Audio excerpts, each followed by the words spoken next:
Hi guys, so it's our second episode of the interaction series. Yes. So in this episode, I'm going to show you how to know what are the 3 methods of making a temporary magnet.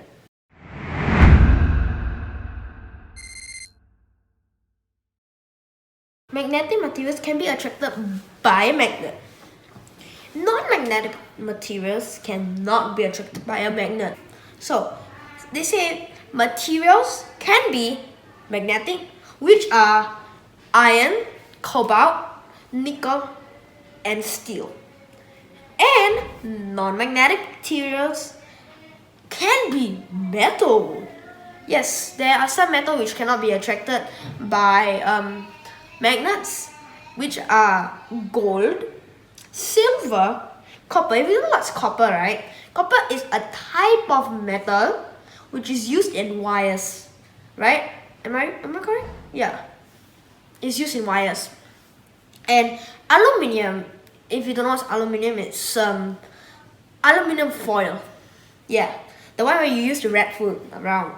Non-magnetic materials which are non-metal are plastic, wood, rubber, all other materials which are not metal and non-metals. Yeah. Okay. No, I'm not. Oops. Sorry. Okay. Now. Yeah. So examples of non-magnetic materials are aluminum foil, paper, a rubber ball, and glass. So magnetism can pass through non-magnetic materials. So how do you test this? Well, you take a piece of paper for example, right? Then you put one magnet on top of the piece of paper, right? Then you put another magnet at the bottom, right here. Magnetism cannot pass through non-magnetic materials, and magnetism can pass through the non-magnetic paper to attract the paper clip. Yes, that is true. If you do this experiment, it will 100% work.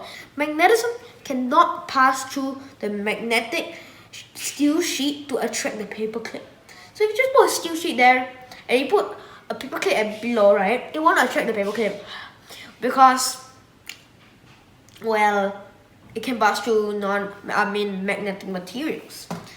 There are 3 ways to make a temporary magnet. The induction magnet.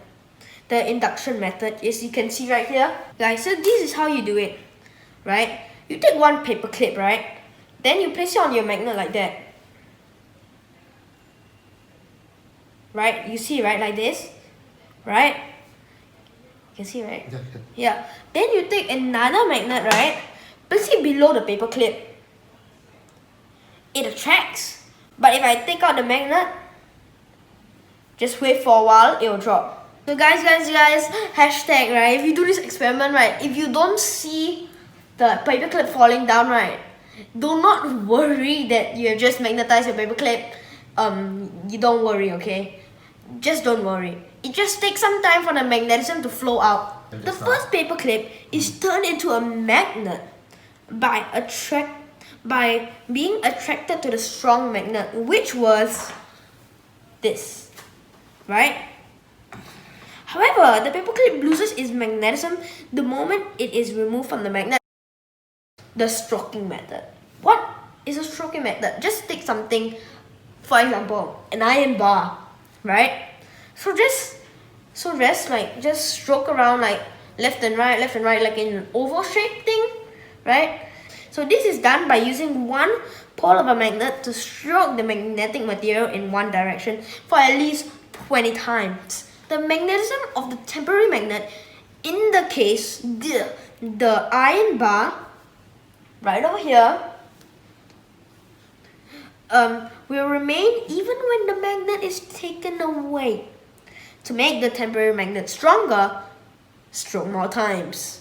Means instead of doing 20 to make a magnet temporary by doing the stroking method, you need to at least do 20 times. To make it stronger, do more than 20 times. The electric method. So you have a battery, then you need to have a switch, then the magnetic material, which is the iron bar.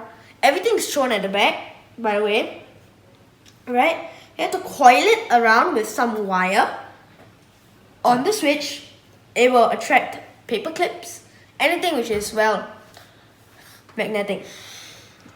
When the switch is closed, the electric current flows through the circuit and the iron bar becomes an electromagnet. When the switch is open, electric current does not flow through the circuit and the iron bar is not magnetized. To make the electromagnet stronger, coil the wire more times around it or just use more batteries. Okay guys, tell me if you like any of these materials which I've shown you today. Well, drop a like, hit the subscribe button, and we'll see you in the next one.